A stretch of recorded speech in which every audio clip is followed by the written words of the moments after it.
Yes, people, we're back and you're keeping it locked with the real Gunna League. Welcome, forward in, forward in. This is where we keep it all things Arsenal. Yeah, and you don't know, this is gonna be the video where it's like a midterm report. Isn't it? Man, I try to get the grades for the Arsenal right now. I might go into the grades for the players and the manager if I get that far. But yeah, we're just gonna get into it, people. I'm just gonna give you the lowdown, a kind of summary of what's been transpiring at the club so far, and how our season has been going. So, in terms of that, let me get to it. You don't know, I had to make it trill this time. Normally, I just go freestyle like I'm Lil Wayne or some Jay-Z thing. But now, I kind of want to formulate it proper for the people and more watching thing. Cause that's how much I'm rating on. If you do like or subscribe it, just subscribe and be part of the army, the Yardi army. That's the people who've been locking with it, locking with me, keeping it locked with me, the G, and subscribing with the I. So big up to them. And yeah. So in terms of the mid-season report, people, Arsenal played 23 games so far this season, 38 games in the season. And in those 23 games, we had 9 wins, 4 draws, and 10 losses. I mean, if that does sound away to that's crazy, because as long as I've been watching Arsenal, and that's been, jeez, I don't want to say no. I don't even want to date myself, but for almost probably, I'm not keep it trill. I keep it trill until like almost 18 years now. As long as me I watch them we haven't really had this type of record before, and I mean, if you was playing like this for Arsenal on Football Manager, you don't know, you get the boot.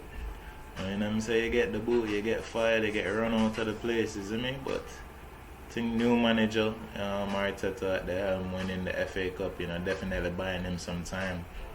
And if him can get to the end of the season with a Europa Championship, then it would be all be worth it, people. But in terms of when we look at the Premier League table, I try to give you guys like a drop down right here, or like a little picture. But at the end of the day, when you look at the table, we're sitting at 11th place, mid-table. And the table don't lie, men lie, women lie, numbers don't. And at the end of the day, you look at the table, we're sitting at 11th. And honestly, we're 9 points difference between us and any realistic, Jesus. So say not even realistic, any realistic way of us actually getting into the Europa League. Because at the end of the day, people, we'd have to get a 9-point difference, and then we'd also have to stay on par and more than better Liverpool and Leicester's record in the next 15 plus games. And let's be honest, we play Leicester, we play Man City, play Tottenham in a spell, and after this Leeds game, and in between those games we have the Benfica tie, which is the Europa League tie. I mean, it's gonna be a tough hill to climb, tough mountain to ask. And given the season we had so far, I would be far pressed to tell you guys that can happen. But there's still more game to come, to forward, I should say. And at the end of the day, these players haven't really, played up to their potential. So if they do, we could be in for something, But as you can see by my manners, I'm not that optimistic about that one day.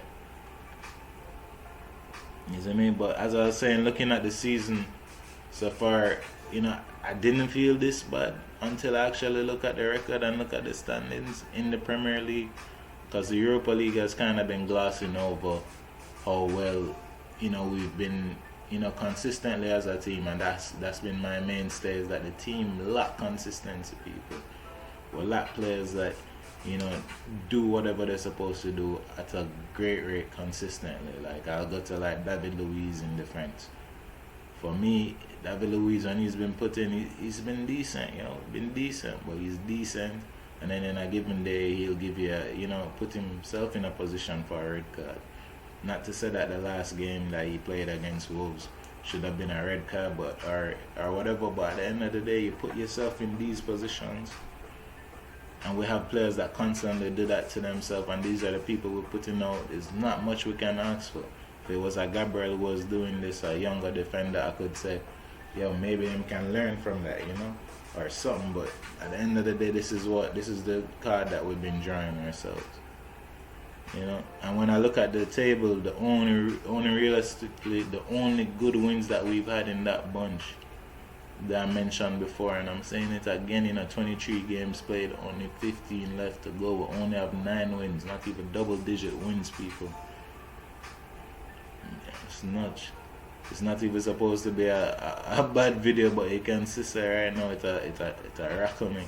But yeah, watching the season, it doesn't feel so bad, bro. But honestly, the only good wins that we had so far is Man U on a stale penalty, 1-0 penalty.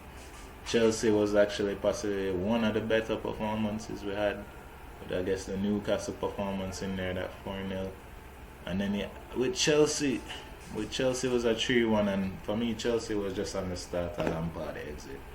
So how much we can weigh into that. West Ham, it was at the start of the season, all teams getting the stuff in order. And at the start of the season, we did look pretty well. We started off the season pretty well, winning, whatever started the Cup League, the FA Cup champions or whatever, play the league leaders in the Community Shield, and we win that on penalties, and we're feeling ourselves, we're vibey.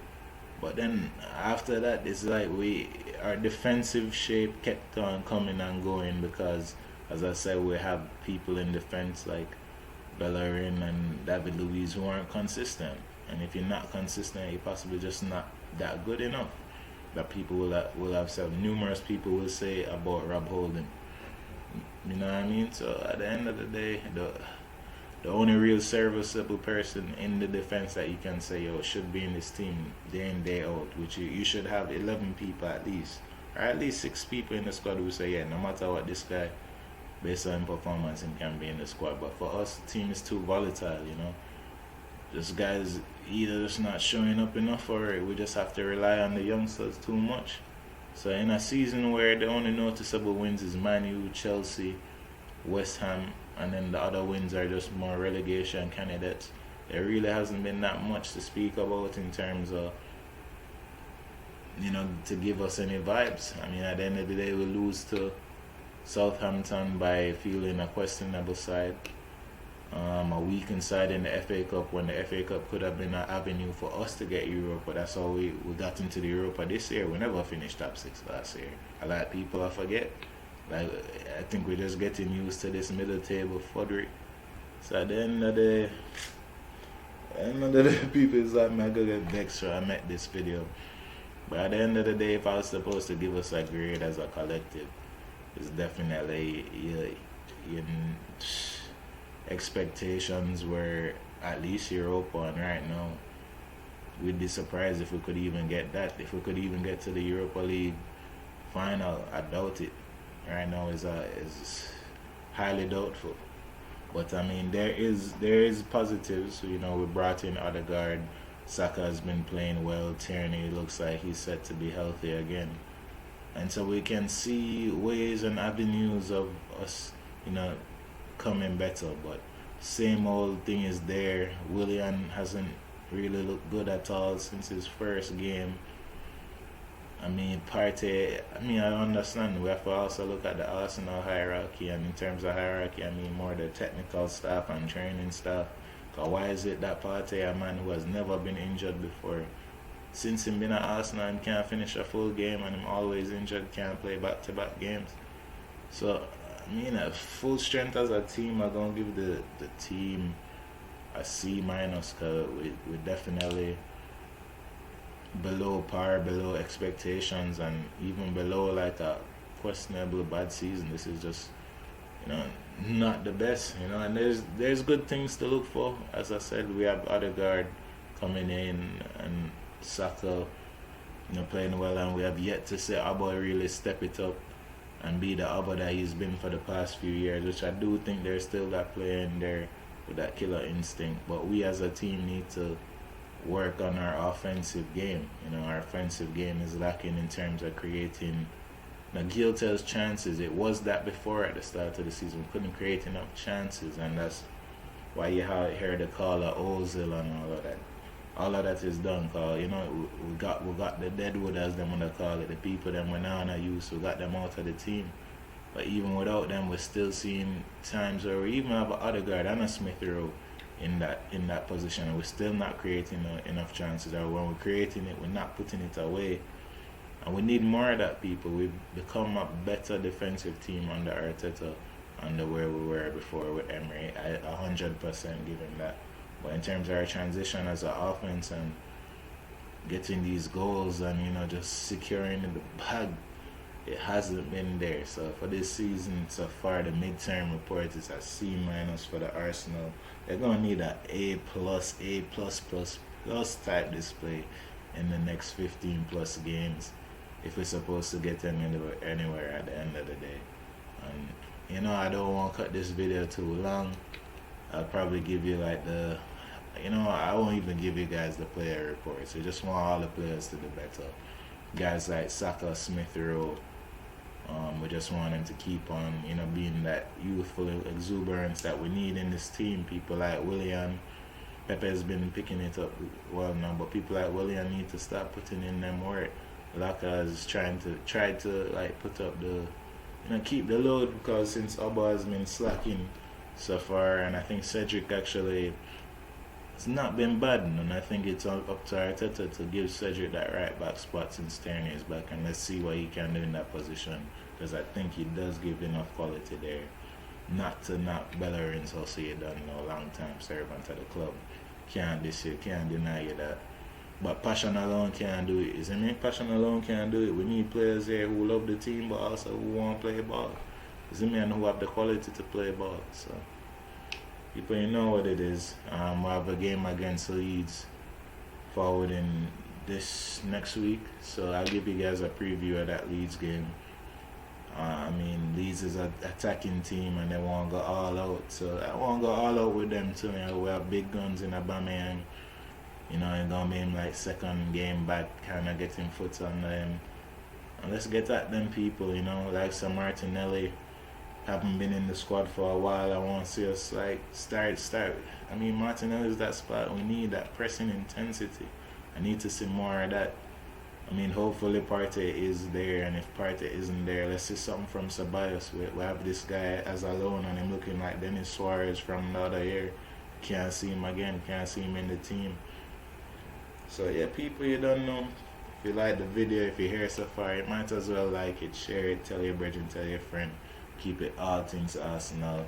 I'm free in the comments if you don't have any questions you want me to do a video on something specific. But there, you don't know, it's the real Gunnar Lee, and I'm out.